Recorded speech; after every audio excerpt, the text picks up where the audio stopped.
Alón Óscar. Muchas gracias, señora presidenta. Señor ministro, buenos días.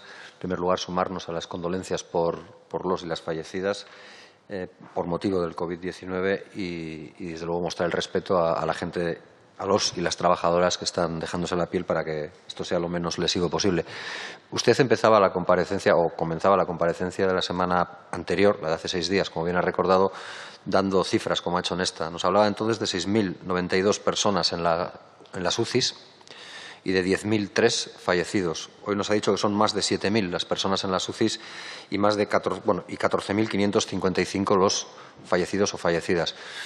Nos encontramos, por tanto, que no se ha conseguido descongestionar las UCIs. Es decir, nos parece aventurado hablar de desescaladas, de estabilizaciones y de mejoras sustanciales cuando vemos esto y vemos que el drama de los fallecidos tampoco se consigue aminorar, sino que en 6 días más de 4.500 personas es un dato sobre lo que antes eran 10.000, ahora 14.500, es un dato preocupante. Y le traslado esto no para arrojar ningún jarro de agua fría, si sirve la expresión, sino para plantearle una cuestión muy clara. ¿Usted no cree que es prematuro, aventurado, hablar de desescalada cuando todavía vemos que los medios escasean y que las cifras siguen siendo terribles?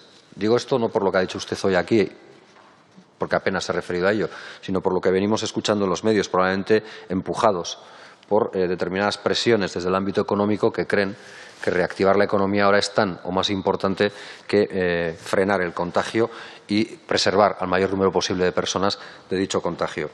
Pero hablaba también usted de la actividad laboral como uno de los elementos fundamentales de la causa de la movilidad y señalaba las iniciativas que han tomado como elementos que, en la medida en que ayudaban a reducir la movilidad, ayudaban a frenar el contagio. Creo que he hablado de en torno al 8 o 10% de reducción de la movilidad con respecto a antes de las medidas.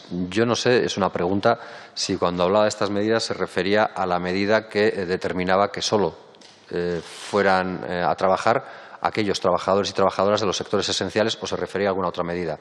Porque si esto es así, si se refiere a esa medida en concreto que determina cuáles son las empresas esenciales y, por tanto, cuáles son los trabajadores o trabajadoras que tienen que moverse para ir a sus puestos de trabajo y dejando en sus domicilios a otros tantos trabajadores y trabajadoras que no pertenecen a las empresas esenciales, no entiendo con la situación actual cómo alguien se plantea suprimir la obligatoriedad del confinamiento para los trabajadores de las empresas no esenciales, porque parece entonces que ese 8 o 10% volverá a caérsenos y si se nos cae ese 8 o 10% de reducción de la movilidad probablemente aumente el número de contagios, porque supongo que el señor ministro no obviará, como no obvia a nadie, que las medidas de salud y seguridad e higiene en el trabajo distan mucho de ser las que nos gustarían a todos y a todas en muchísimas empresas y que hay muchísimos trabajos que hacen realmente difícil que se puedan cumplir con las medidas recomendadas, desde la del aislamiento social hasta la de la distancia mínima, etcétera, etcétera, por no hablar de los vestuarios, las taquillas, etcétera, que son las que son en muchas empresas. Por tanto, me sorprende eso y por eso quería hacerle esa pregunta. Hay otra cuestión sobre la que ha incidido hoy, también lo hizo la semana pasada, que es la de el personal que se prevé o que se quiere incorporar al sistema sanitario para reforzarlo ante esta pandemia y ante el evidente contagio de miles de trabajadores y trabajadoras de la sanidad pública. Usted la semana pasada hablaba de 50.000 o incluso lo ha elevado hasta 80.000, también con los trabajadores y trabajadoras provenientes de la formación profesional en técnicos de asistencia o de auxiliares de enfermería. Pero, sin embargo, si no estamos equivocados y si lo estamos, nos corrige, quienes se han incorporado, todo esto lo ha dicho que están a disposición de las comunidades autónomas para que puedan incorporarlos, así ha sido. Pero a día de hoy, si no estamos equivocados, no pasan de 32.000 las personas que se han incorporado.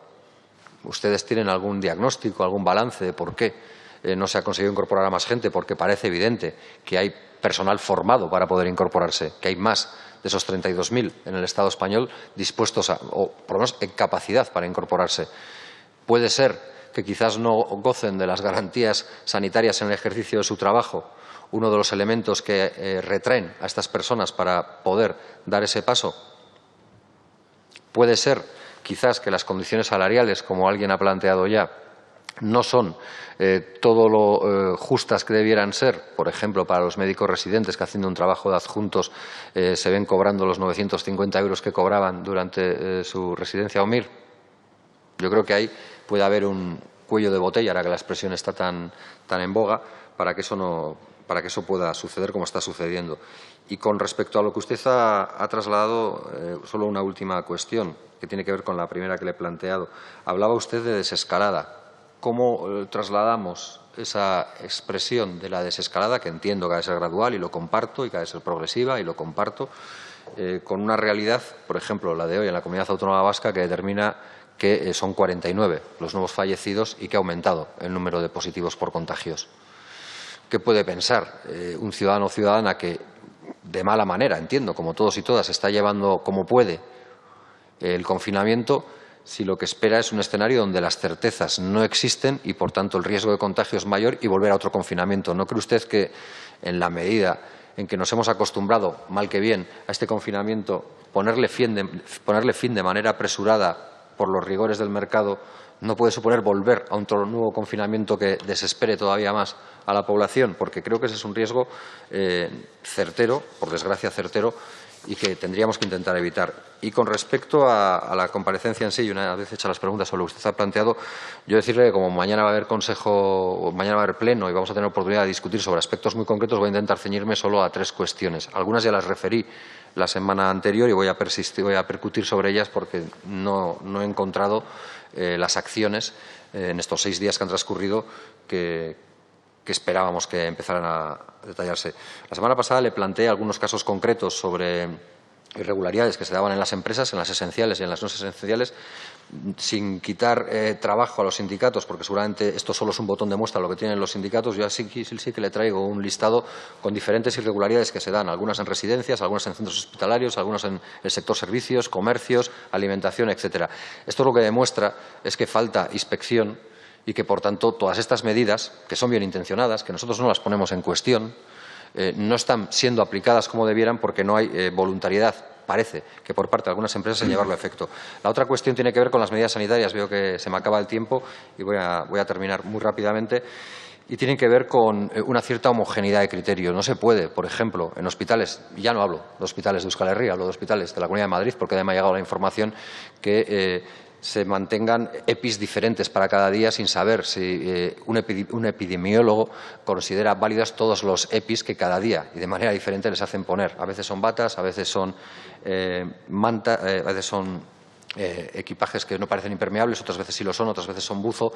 Ahí tendrían que hacer algo también. Y termino con esta cuestión.